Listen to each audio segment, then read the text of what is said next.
नमस्कार, खबर भित्रको खबरमा स्वागत छ। म रेखा श्रेष्ठ। दर्शकवृन्द, सिंगो पृथ्वीको सम्पर्क सूत्र हो दूरभाष। पृथ्वीको एउटा कुनाबाट अर्को कुनामा बसोबास गर्न जति कठिन छ, सिंगो मानव बसोबास गर्ने ब्रह्माण्डभरि दूरभाषको माध्यमबाट कुराकानी गर्न सजिलो बनाइदिएको छ दूरसञ्चारले। प्रविधि र सुविधाले माथिएको मानव समाज जति सम्पन्न देखिन्छ, त्यही प्रविधिको चरम लापरवाही गर्न पछि परेको छैन मान्छे। नेपालको दूरसञ्चार इतिहास धेरै पुरानो छैन। परेवालाई सञ्चारको वाहक ठान्ने हाम्रो पुरानो सोच अब एकादेशको कथा भइसक्यो। हाम्रो नयाँ पुस्ताले द्रुत प्रविधिमा फड्को मारिसक्यो। हामी पनि सञ्चार जगतको विश्व प्रतिस्पर्धामा समावेश भइसकेका छौँ। हामीमा कमी छ त मात्र इमानदारीको हो।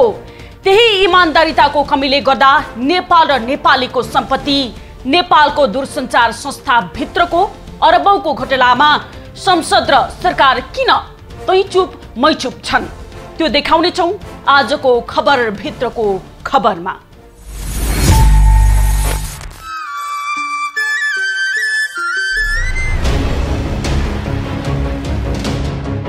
टेलिकमको 4G सेवा विस्तारमा 19 अर्बको खेल।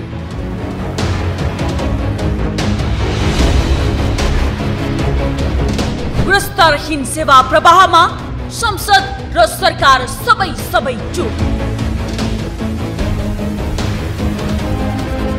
कनिष्ठलाई प्रबन्ध निर्देशक बनाएर कसले गर्यो अरबौंको यति ठूलो घोटाला?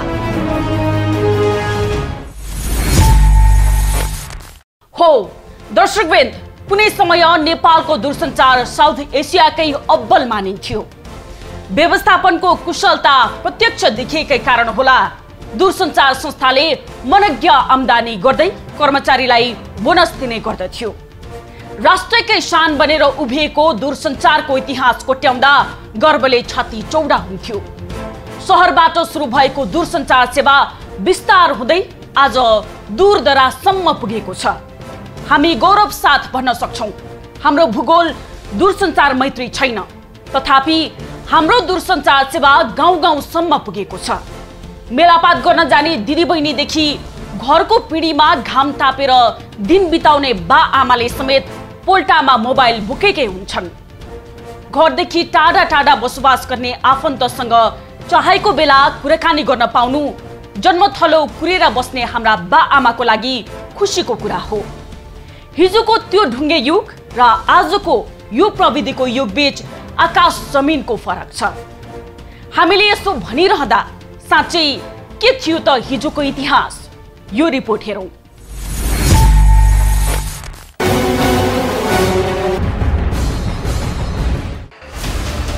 सूचना तथा सञ्चार प्रविधिले आज हाम्रो दैनिक जति सहज बनाएको छ, त्यसको इतिहास पनि उत्तिकै लामो छ।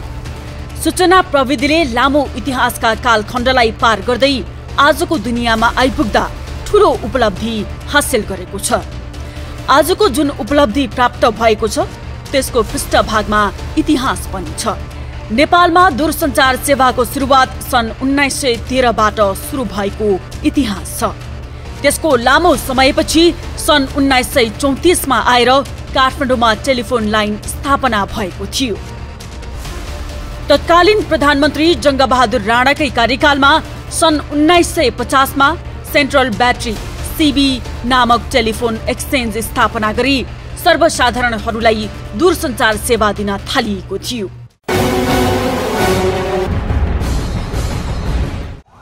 जङ्गबहादुरकै कार्यकालमा पहिलो पटक वायरलेस टेलिफोन सेवाको सुरुवात गरिएको थियो, जुन काठमाडौँ उपत्यकाभित्र मात्रै सीमित थियो। जब 2046मा नेपालमा प्रजातन्त्रको पुनर्स्थापना भयो, त्यसपछिका दिनमा नेपालमा सूचना प्रविधिको विकासमा उल्लेख्य प्रगति भएको छ। त्यसको सुरुवात कांग्रेस सभापति तथा पूर्व प्रधानमन्त्री शेरबहादुर देउवाको पालामा अप्टिकल फाइबर नेटवर्क पहिलो पटक सुरुवात भएको थियो। नेपालमा पहिलो पटक अप्टिकल फाइबर नेटवर्क प्रधानमन्त्री शेरबहादुर देउवा हुँदा सन् 1995 अर्थात् विक्रम सम्वत 2051 सालमा ल्याइएको थियो। 2051 फागुन 1 देखि मुलुकमा सशस्त्र माओवादी जनयुद्ध सुरु भयो। देशमा द्वन्द्व चर्किँदै गएको बेला विक्रम सम्वत 2056 साल अर्थात् सन् 2000 मा नेपाल दूरसञ्चारले इन्टरनेट सर्भिस सेवा लन्च गरेको थियो। त्यसको 4 वर्षपछि अर्थात् सन् 2004 मा आएर टेलिकमले प्रिपेड सेवाको सुरुवात गर्यो।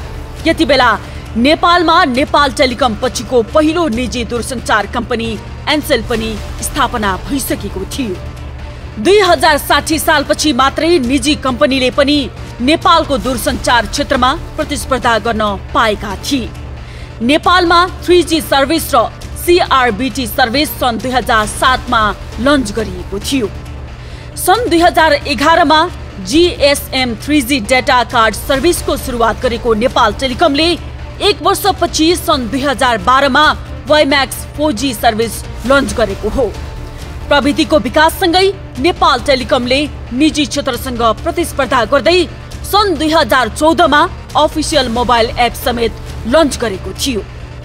सन् 2017 मा आएर टेलिकमले 4G LTI सर्भिसको सुरुवात गरेको थियो।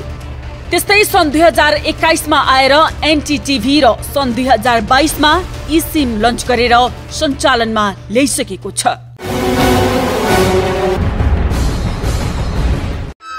नेपाल टेलिकम यही मिति 2080 साल माघ 22 गते 21 वर्षमा प्रवेश गरेको थियो। आजभन्दा 2 दशक अघि अर्थात् विक्रम सम्वत 2061 अघिसम्म नेपाल टेलिकम कम्पनी एक दूरसञ्चार संस्थानका रूपमा रहेको थियो। टेलिकमका अनुसार 2051 सालसम्म 4,22,000 सेवाग्राहीले दूरसञ्चार सेवा उपभोग गर्दथे। तर करिब 29 वर्षको यस अवधिमा आइपुग्दा नेपाल टेलिकमका 2 करोड 18 लाख भन्दा बढी प्रयोगकर्ता रहेका छन्। प्रविधिको विकास क्रमसँगै नेपालको दूरसञ्चार क्षेत्रले पनि आफ्नो क्षेत्रमा फड्को मारेको देखिन्छ। त्यसैमा नेपाल टेलिकमले सरकारी संस्था हुँदै कम्पनी लिमिटेड सम्मको दूरसञ्चार क्षेत्रको सबैभन्दा लामो इतिहास बोकेको छ। विक्रम सम्वत 2032 सालमा नेपाल दूरसञ्चार निगमका रूपमा नेपाल सरकारको पूर्ण स्वामित्वमा नेपाल टेलिकमको स्थापना भएको थियो। त्यसको करिब 29 वर्षपछि 2061 माघ 22 गते नेपाल दूरसञ्चारलाई नेपाल टेलिकम कम्पनीको रूपमा स्थापना गरिएको हो। टेलिकम कम्पनीको रूपमा स्थापना भएपछि मात्रै नेपाल टेलिकमले सर्वसाधारणलाई GSM अर्थात् ग्लोबल सिस्टम फर मोबाइल सेवा दिन सुरु गरेको थियो।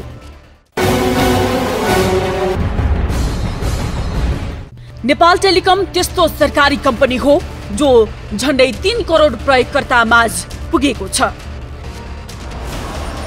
यस कम्पनीले चालु आर्थिक वर्ष 2080-81 को पहिलो त्रैमाससम्म 2 अर्ब 2 करोड 74 लाख रुपैयाँ खुद नाफा आर्जन गरेको देखिन्छ। गएको आर्थिक वर्ष 2079-80 मा कम्पनीको कुल आय 44 अर्ब 42 करोड रुपैयाँ रहेको छ भने खुद मुनाफा 7 अर्ब 92 करोड रुपैयाँ छ। चालु आर्थिक वर्ष 2080-81 को पुस मसान्तसम्म कम्पनीले 20 अर्ब 53 करोड रुपैयाँ राजस्व प्राप्त गरेको छ। त्यस्तै आर्थिक वर्ष 2079-80 मा कर तथा गैर कर गरी कम्पनीले 28 अर्ब 46 करोड रुपैयाँ नेपाल सरकारलाई बुझाएको थियो। नेपाल टेलिकम राष्ट्रको सञ्चार।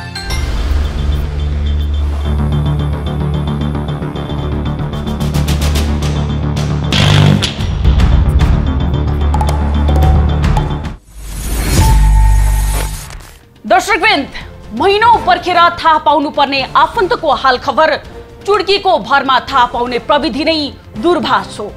आज हामीले प्रयोग गरिरहेको टेलिफोन सेवा कुनै जमानामा हुने खाने सुकिला मुकिलाको पहुँचमा मात्रै सीमित थियो।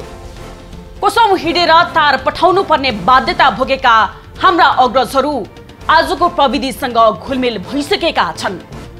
अहिलेको समय संसार नै औलाको टुप्पोमा अडिएको छ। यस्तो तीव्र प्रतिस्पर्धाको सञ्चार युगमा हाम्रो दूरसञ्चार सेवाको अवस्था कस्तो छ त? के साँच्चै विश्व प्रतिस्पर्धाको प्रविधिमा नेपालको उपस्थिति गणना हुन्छ? दूरसञ्चारको गुणस्तर र यथार्थको चित्रण सहित उपस्थित हुनेछौं एकैछिनको विश्रामपछि। दर्शकवृन्द, आज हामी चर्चा गरिरहेको दूरसञ्चार सेवा सर्वसाधारणको पहुँचसम्म पुग्नु राज्यको सफलता हो। राष्ट्रको सञ्चार भनेर गौरव गरिरहँदा दूरसञ्चार भित्रको अस्तव्यस्तता र भ्रष्टाचारले निराश पारेको छ। पछिल्लो समय गुणस्तर विस्तारको नाममा नेतृत्वले गरेको भ्रष्टाचारको फरिस्त हेर्दा कहाली लाग्दो छ। गुणस्तर सेवा दिँदै आएको दूरसञ्चार सेवा नामको मात्र गुणस्तर सेवा हुन पुगेको छ। सेवाग्राही नै आजित हुने गरी बिना सूचना सञ्चार सेवा अवरुद्ध हुनेदेखि मोबाइल सेवाको रिचार्ज प्रक्रिया सन्तोषजनक देखिँदैन। सरकारको स्वामित्वमा रहेको सञ्चार सेवा जस्तो प्रत्यक्ष जनतासँग जोडिएको विषयमा समेत राज्य संवेदनशील नहुनु दुःखलाग्दो पक्ष हो। राज्य नै आफ्नो दायित्व बिर्सेर बाटो बिराउँछ भने जनता चाहिँ विश्वास गरिराख्नु पर्ने किन? के दूरसञ्चार सेवा गुणस्तर बन्न सक्दैन? जन जनको प्रश्न हो राज्यमाथि।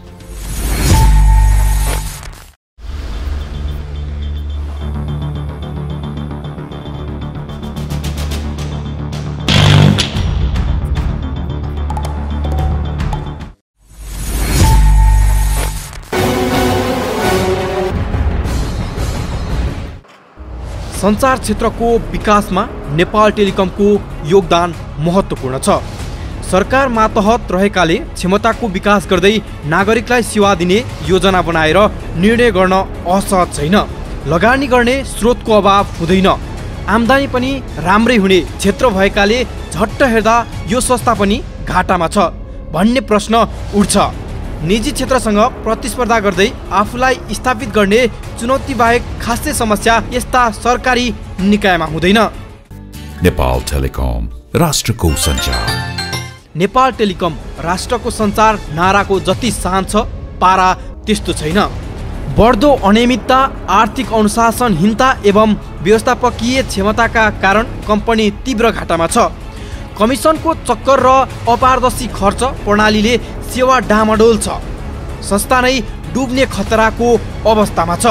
नेपाल टेलिकमको 4G सेवा विस्तारको ठेक्कामा 15 अरब रुपैयाँ भन्दा बढी भ्रष्टाचार भएको भेटिएको छ। तर उक्त ठेक्कामा भएको घोटालाको बारेमा करिब 5-6 वर्ष बितिसक्दा पनि सरकारवाला कुनै पनि निकायले छानबिन गरेका छैनन् र उक्त घोटालालाई देखेको नदेखे जस्तो गरेर समय बिताइएका छन्। 4G सेवा 77 वटै जिल्लामा दूरसञ्चार प्राधिकरणले विस्तार गर्ने योजनामा रहेको छ। तर 4G सेवा विस्तार भएपछि NTC कार्ड प्रयोग गर्ने प्रयोगकर्ता अर्थात् 4G को सेवाग्राहीहरू 4G सेवामा हुनुपर्ने क्षमता अनुरूपमा इन्टरनेट नचलेको बताउँछन् NTC प्रयोगकर्ता विक्रम सुनुवार। अब अहिलेसम्म हेर्दाखेरि चाहिँ 4G भनेछ हैन, 4G चलाउने हो भने एउटा सामान्य भिडियो पनि राम्रोसँग चल्दैन हैन। त्यही पनि राम्रोसँग न भिडियो चल्छ न डाउनलोड हुन्छ। अलिकति हेर्नलाई त्यही च्याटिङ गर्नलाई हो। नत्र त्यस्तो अब जस्तै इन्डियातिर हेर्ने भने 3 महिनाको प्याकेज तान्दाखेरि अब त वाइफाईको लोभ भइसकेको छ हैन। तर नेपालमा त हेर्ने भने यही डाटाको पनि अब हेर्नु यसरी यस्तो हुन्छ। कहिलेकाहीँ अब हामी अनलाइन पढ्न पर्छ। अनलाइन पढ्दाखेरि अब त्यो भिडियो नै राम्रोसँग देखिन्न के, त्यो चित्र पनि अब त्यो अनलाइन इक्जाम गर्दाखेरि त्यो चित्र पनि राम्रोसँग देखिन्न, त्यति कमजोर छ। अब त्यो राम्रोसँग चल्दैन, गुणस्तर चाहिँ छैन अहिलेसम्म मेरो अनुभव चाहिँ। त्यही पनि न राम्रोसँग भिडियो डाउनलोड भइदिन्छ न अब त्यो भिडियो नै राम्रोसँग चल्छ, गुणस्तर चाहिँ छैन। अब हेर्ने हो भने चाहिँ त्यो जुन खालको हुनुपर्ने त्यो खालको सम्मको छैन। अब अहिलेसम्म काम चलाउलाई चाहिँ छ भनौँ। विक्रमले भने जस्तै दुर्गम जिल्ला मात्र नभई काठमाडौँ उपत्यका भित्र पनि 4G सेवा गुणस्तरहीन छ। ताकि प्रयोगकर्ताले 4Gबाट डाटा प्रयोग गर्दा सोशल मिडियामा एउटा भिडियो हेर्न पनि कठिन हुने मात्रै होइन, अनलाइन फर्म भर्न समेत मुस्किलका साथ इन्टरनेट चल्ने गुनासो छ। सामान्यतया इन्टरनेट नचल्ने प्रमुख कारण भयो चलिहाले 1 मिनेटको भिडियो हेर्न 10 मिनेट लाग्छ। झन् इन्टरनेटबाट अर्थात् नेपाल टेलिकमको 4G लिएर अनलाइन क्लास पढ्नु पर्दा धेरै समस्या भोग्नु परेको सेवाग्राही तथा विद्यार्थीको टिप्पणी छ। नेपाल टेलिकमको 4G सेवा मात्र नभई नेपालका विभिन्न जिल्लामा फोन मार्फत संवाद गर्न समेत कठिनाई भएको बताउँछन्। 4G प्रयोग गर्न साह्रै झन्झट भएको बताउँछन् एनटिसी प्रयोगकर्ता खकेन्द्र सिंह। अलि भने जस्तो गुणस्तर छैन, गुणस्तरहीन छ यो। पढ्दा होस् जुनसुकै गर्दाखेरि पनि इन्टरनेटहरू चलिरहेको हुँदैन, रोकिरहेको हुन्छ। मात्र एसएमएसमा चलिरहेको हुन्छ, अन्य कुराहरूमा पनि रोकिरहेकै हुन्छ। खास 4G 5G आएर पनि त्यति फरक नै छैन। पहिला जुन 2G थियो त्यति नै छ, हल्का फरक छ। त्यसमा राम्रो काम छैन, गुणस्तर नै छैन। यसको काम जुनसुकै काम गर्दा पनि रोकिरहेकै हुन्छ, काम गरेको छैन। म त्यति नेट त चलाउँदिनँ, त्यो चलाइरहेको बेला रोकिरहेकै हुन्छ। समस्याहरू बीचबीचमा रोकिने कड्ने जस्तो समस्याहरू देखिन्छ, बीचमा रोकिन्छ सबै कुराहरू गर्दा। केही दूरसञ्चार प्राधिकरणले 4G विस्तारमा करिब 15 अर्बको अनियमितता भएको छ। 4G सेवाग्राहीलाई गुणस्तरीय सेवा पुर्याउनु अपरिहार्य रहेको भए पनि नेपाल टेलिकमको 4G सेवा विस्तार कार्यलाई पारदर्शी ढङ्गले अघि बढाइएको थिएन। 4G विस्तार भयो तर नाम मात्रको 4G विस्तार। यसको गुणस्तरको मापन गर्ने हो भने नेपालको कुना कुनामा 4G चल्नुपर्ने हो, तर नेपालको राजधानी काठमाडौँ उपत्यकामा नै यसको प्रभाव र सेवाग्राहीले पाउनुपर्ने गुणस्तरीय 4G पाएका छैनन्। नाम मात्रको 4G एनटिसी को 4G चलेको देख्दा 4G को नै बदनाम हुन्छ। मुलुकको नेतृत्व गरेकाहरूबाट नै सरकारी बजेटको नीतिगत भ्रष्टाचार भएको कारण दूरसञ्चार सेवा कमजोर मात्रै होइन गुणस्तरहीन बन्दै गइरहेको छ। नीति नियम बनाउनेहरूबाटै नीतिगत भ्रष्टाचार सुरु भएपछि नेपाल दूरसञ्चार संस्थान भित्र धमिरा लागेको हो। भ्रष्टाचारका कारण थिलथिलो हुन पुगेको दूरसञ्चार संस्थामा हुने भ्रष्टाचारको जालो कर्मचारीदेखि मन्त्रीदेखि प्रधानमन्त्रीसम्म जोडिएको सत्यलाई नकार्न सकिँदैन। यसको उदाहरण बनेका छन् केपी ओली सरकारका सञ्चार मन्त्री गोकुल बास्कोटा। चर्चित 70 करोड काण्ड सँगसँगै पौडेल दोएको ताजा भ्रष्टाचारको घटना दूरसञ्चार सिद्ध्याउने खेल हो भन्दा अन्यथा नहोला।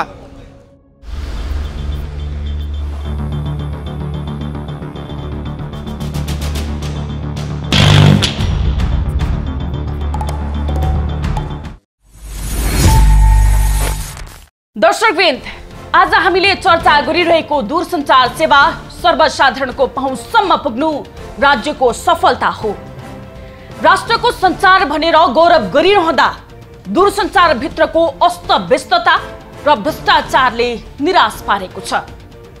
पछिल्लो समय गुणस्तर विस्तारको नाममा नेतृत्वले गरेको भ्रष्टाचारको फेरिस्ता हेर्दा कहाली लाग्दो छ। गुणस्तर सेवा दिँदै आएको दूरसञ्चार सेवा नामको मात्र गुणस्तर सेवा हुन पुगेको छ। सेवाग्राही नै आजित हुने गरी बिना सूचना सञ्चार सेवा अवरुद्ध हुनेदेखि मोबाइल सेवाको रिचार्ज प्रक्रिया सन्तोषजनक देखिँदैन। सरकारको स्वामित्वमा रहेको सञ्चार सेवा जस्तो प्रत्यक्ष जनतासँग जोडिएको विषयमा समेत राज्य संवेदनशील नहुनु दुःख लाग्दो पक्ष हो। राज्य नै आफ्नो दायित्व बिर्सेर बाटो बिराउँछ भने जनताले चाहिँ विश्वास गरिराख्नु पर्ने किन? के दूरसञ्चार सेवा गुणस्तर बन्न सक्दैन? जनजनको प्रश्न हो यो राज्यमाथि। दूरसञ्चारको विगत र वर्तमान थाहा पाउने जो कोहीलाई यसभित्र मौलाएको भ्रष्टाचार थाहा नहुन सक्छ। प्रशासनका जिम्मेवार कर्मचारी नै अनियमितताको कुरा उठाउँदा जिब्रो टोक्छन्। खोइ हामी त तलका कर्मचारी, माथि हुने क्रियाकलाप हामीलाई थाहा हुने कुरै भएन भन्छन् उनीहरू। माथिका भनेका को हुन्? तिनीहरूको हरकत र बदमाशीका विवरण सहित दूरसञ्चार भित्र हुने भ्रष्टाचारको जालो च्यात्ने कोसिस गर्नेछौँ एकैछिनको विश्रामपछि। दर्शकवृन्द, दूरसञ्चार सेवा भित्र हुने भ्रष्टाचारको रकम लाख करोडमा होइन अरबमा हुने गर्दछ। गुणस्तर बढाउने नाममा प्रविधि लागू गर्न खर्चिएको रकममा 19 अर्ब घोटाला भएको खबर पछिल्लो भ्रष्टाचारको नमुना हो। यो भ्रष्टाचार काण्डले दूरसञ्चारका बडा हाकिमहरू आरोपित मात्रै होइन अनुसन्धानको घेराभित्र परिसकेका छन्। सञ्चार मन्त्रीदेखि स्वयं प्रधानमन्त्रीसम्म दूरसञ्चार भित्रको भ्रष्टाचारमा जोडिएको दृष्टान्त त तत्कालीन सञ्चार मन्त्री गोकुल बास्कोटाले छत्ताछुल्ला पारेकै हुन्। चर्चित 70 करोड घोटाला काण्ड त दूरसञ्चारबाट बाहिरिएको घटना हो। अझ भित्रै दबाइएका यस्ता भ्रष्टाचारका फाइल सम्बन्धित निकायले खोतल्ने हो भने सिङ्गो राज्य भ्रष्टाचारमा चुल्लुम्म डुबेको देखिन्छ।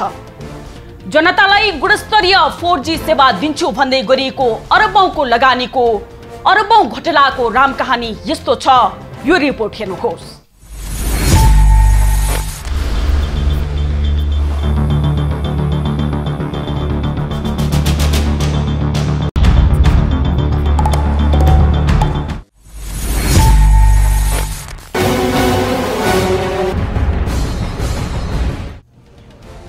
नाफामै रहेको सरकारी संस्थालाई डुबाउन गरिएको एउटा चातुर्यपूर्ण खेल हो 4G सेवा विस्तार, जहाँ नेता, कर्मचारी र बिचौलिया मिलेर करिब 19 अर्बको घोटाला गरिएको रहस्य बाहिरिएको छ। कतिसम्म भने दूरसञ्चारको 4G सेवा 4 अरबको खर्चमा सम्पन्न गर्न सकिने भए पनि त्यसलाई बढाएर 22 अर्बको इस्टिमेट गरेर ठेक्का प्रक्रिया अघि बढाइएको थियो, जहाँ 19 अर्ब मध्ये 15 अर्ब झ्वाम पारिएको देखिन्छ। यही बदमाशीकै परिणाम अहिले नेपाल टेलिकमको 4G सेवा गुणस्तरहीन भएको छ। यो विषयमा कुरो कोट्याउन खोज्दा टेलिकम भित्रका कोही पनि बोल्न चाहँदैनन्। दूरसञ्चार प्राधिकरणमा 4G विस्तारमा पुरानै चिप्स हालेर सेवा विस्तार गरिएको विषयमा हामीले जिज्ञासा राखेका थियौं। हाम्रो जिज्ञासामा उनी यस्तो रेडिमेड जवाफ दिन्छन्। यो हेर्नुहोस्। चिप्समा 4G थपेको भन्ने कुरा कुन पर्सपेक्टिभबाट भन्ने हुन्छ? जस्तो सेवा प्रदायकले आफ्नो नेटवर्क बनाउँदा उहाँहरूले 3G नेटवर्कलाई चाहिँ 4G बनाएको भन्न चाहिँ त्यो हिसाबको बुझाइ चाहिँ अलि अपुरो हुन्छ कि कस्तो हुन्छ भने जस्तो तपाईँको पहिला 2G GSM, त्यसपछि GPRS, एज हुँदै WCDMA हुँदै तपाईँको HSDPA, HSUPA प्लस हुँदै चाहिँ 4G को माइग्रेसन एउटा पाथ हुन्छ कि त्यो पाथबाट जाने एउटा माइग्रेसन एउटा तरिका हुन्छ। त्यो गर्दै LTE सम्म पुग्ने र त्यसमा पनि क्यारियर एग्रिगेसन अरू भोल्टेजको फिचर्सहरू थप्दै 4G सम्म पुग्ने अथवा फुल फ्लेज 4G सम्म पुग्ने LTE एडभान्ससम्म पुग्ने एउटा पाथ हुन्छ। तर उहाँहरूको त्यो पाथबाट गएको भन्दा पनि उहाँहरूले चाहिँ फुल फ्लेज सिस्टमलाई ल्यायो। त्यही भएर चाहिँ चिपमा अलिकति एड गरेर भन्ने चाहिँ मलाई चाहिँ लाग्दैन भन्नु होइन। इन जनरल टेक्नोलोजी वाइज चाहिँ त्यो यसो झारा टारेको जस्तो टेक्नोलोजी हो जस्तो चाहिँ लाग्दैन मलाई होइन। तर डिटेल चाहिँ सिस्टम मैले पनि फेरि हेर्नुपर्ने हुन्छ। उहाँहरूसँग स्पेसिफिकेसन मगाएर हेऱ्यो भने मात्र थाहा हुन्छ। टेलिकमका कर्मचारी हुन् या अन्यले जे जस्तो रेडिमेड जवाफ दिए पनि 4G सेवा विस्तारमा घोटाला भएको तथ्य लुकाएर लुक्ने देखिन्न। जबकि नेपाल टेलिकम जस्तै सेवा दिइरहेको एनसेलले राजधानी लगायत देशका 28 वटा शहरमा 4G सेवा उत्तिकै मात्रामा विस्तार गरेको थियो। प्राप्त विवरण अनुसार उही र उस्तै प्रकृतिको सेवा विस्तार गर्दा एनसेलले 2 अर्ब 30 करोडमा 4G सेवाको काम सम्पन्न गरेको थियो। एनसेलले निकै कम खर्चमा उस्तै प्रकृति र पद्धतिको सेवा विस्तार गर्न सक्ने तर नेपाल टेलिकमले नसक्ने भन्ने कुरै हुँदैन। तर यहाँ 5 गुणा लागत बढाएर अरबौंको बिलो बट्टो गरेको प्रष्टै देखिन्छ। टेरामक्स प्रविधि खरिदमा अख्तियारबाट डामिएका मानिस हुन् कांग्रेस नेता मोहन बहादुर बस्नेत। उनै बस्नेतको पालामा नेपाल टेलिकमले 4G सेवा विस्तारको प्रक्रिया सुरु गरेको थियो। तर अरबौं कुम्ल्याइ नपाइने आशै आशमा 4G सेवा प्रक्रिया सुरु गरे पनि उनको कुर्सीको पद गुम्यो। पहिलो संघीय निर्वाचनको नतिजाले कांग्रेसलाई बढारी दियो। एमाले कांग्रेस गठबन्धनको कम्युनिस्ट सरकार बन्यो। एमालेका अध्यक्ष केपी ओली दोस्रो पटक कम्युनिस्ट प्रधानमन्त्री बने। ओली प्रधानमन्त्री बनेपछि नेपाल टेलिकमको 4G सेवा विस्तारको ठेक्का पट्टा अघि बढाइयो। यस ठेक्का टेन्डरमा चिनिया कम्पनी हुवाईले जिम्मा लिएको थियो। ओली सरकारका सञ्चार मन्त्री थिए एमाले नेता गोकुल बास्कोटा। उनै गोकुलले कांग्रेस नेता मोहन बस्नेतले शुभारम्भ गरेको 4G सेवालाई अघि बढाए। जतिबेला दूरसञ्चार प्राधिकरणमा अध्यक्ष थिए दिगम्बर झा। सधैँ विवादित मानिस दिगम्बर झाबाटै तत्कालीन सञ्चार मन्त्री गोकुल बास्कोटाले काम फत्ते गर्ने कोसिस गरे, जसका लागि बिचौलिया मार्फत भद्र सहमति गराइएको थियो। तर त्यो भद्र सहमति टिक्न सकेन। जबकि ओलीको नेतृत्वमा सरकार गठन हुनु अघि नै कामिनी राज भण्डारी नेपाल टेलिकमको प्रबन्ध निर्देशक नियुक्त भएकी थिइन्। 2073 असोज 12 गते प्रबन्ध निर्देशकमा नियुक्त राज भण्डारीले सञ्चार राज्य मन्त्री बास्कोटाको दबाव खप्न नसकेपछि 2 वर्ष नपुग्दै पदबाट राजीनामा दिएकी थिइन्। सञ्चार मन्त्री बास्कोटाले उनलाई टेलिकमको 4G सेवामा नयाँ संरचनालाई नै सदुपयोग गरी त्यसमा चिप्स हालेर खर्च जोगाउनु पर्ने भन्दै दबाब दिएका थिए। तर प्रबन्ध निर्देशक राज भण्डारीले त्यसो गर्दा 4G सेवा गुणस्तरहीन हुने तर्क गरेर मन्त्री बास्कोटाको प्रस्ताव अस्वीकार गरेकी छिन् र नयाँ संरचनामै 4G सेवा विस्तार गर्ने अडान लिएकी थिइन्। 4 अर्बमा सम्पन्न गर्न सकिने 4G सेवा विस्तारमा 22 अर्बको इस्टिमेट गरी ठेक्का लगाइएको थियो, जहाँ नेपाल टेलिकमले 19 अर्ब रुपैयाँ बजेट विनियोजन गरेको त्यस टेन्डर चिनिया कम्पनी हुवाईले हात पारेको थियो। हुवाईको नेपालको स्थानीय एजेन्ट दिनेशलाल श्रेष्ठ नाम गरेका मानिस थिए। त्यस्तै बिचौलिया मन्त्री र कर्मचारीकै सेटिङमा 19 अर्बको 4G सेवामा घोटाला भएको सहजै बुझ्न सकिन्छ।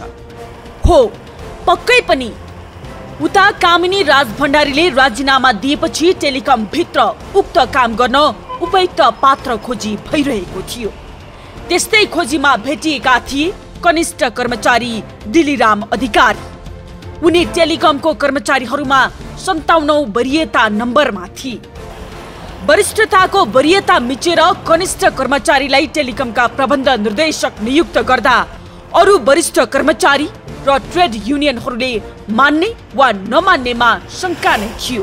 तर उनीहरूको मनसाय बुझेर नियुक्ति गर्दा पनि कनिष्ठ कर्मचारी अधिकारीले मन्त्रीले चाहे अनुसार काम गर्ने हो कि होइन भन्ने पनि थियो। तैपनि परीक्षण गर्नकै लागि भए पनि तत्कालीन मन्त्री बास्कोटाले नियुक्ति अघि नै अधिकारीलाई लिएर थाइल्यान्ड भ्रमण गरेका थिए। त्यो परीक्षणमा उत्तीर्ण भएर कुरो मिलेपछि मन्त्री बास्कोटाले अधिकारीलाई 2075 साल पुस 26 गते नेपाल टेलिकमका प्रबन्ध निर्देशक नियुक्त गरे। उनले प्रधानमन्त्री ओली र सञ्चार मन्त्री बास्कोटाले चाहे जस्तै गरी भइरहेको 3G सेवामा 4G को चिप्स थपेर त्यसलाई सम्पन्न गरेका थिए।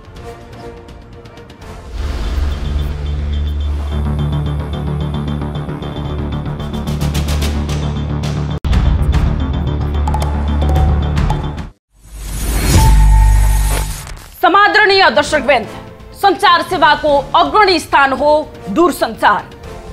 राज्यको सञ्चार भनेर प्रचार प्रसार गरिरहँदा यसभित्रका विकृतिहरू हटाएर शुद्धिकरण गर्नु अहिलेको आवश्यकता हो। हामी चाहन्छौँ जनतासँग प्रत्यक्ष जोडिने सञ्चार क्षेत्र विवाद रहित होस्, गुणस्तरीय होस्, भ्रष्ट र संस्थानै धराशयी पार्ने नेतृत्वले प्रवेश नपाओस्। धमिरा लागेको दूरसञ्चार संस्थामा स्वस्थ र प्रतिस्पर्धाको व्यापार सुचारू होस्, हाम्रो आग्रह यति हो। हवस् त, आजलाई यति नै। भोलि अर्को खास विषय लिएर उपस्थित हुनेछौँ। खबर भित्रको खबरका लागि हेर्दै रहनुहोला एभी न्यूज खबर। नमस्कार।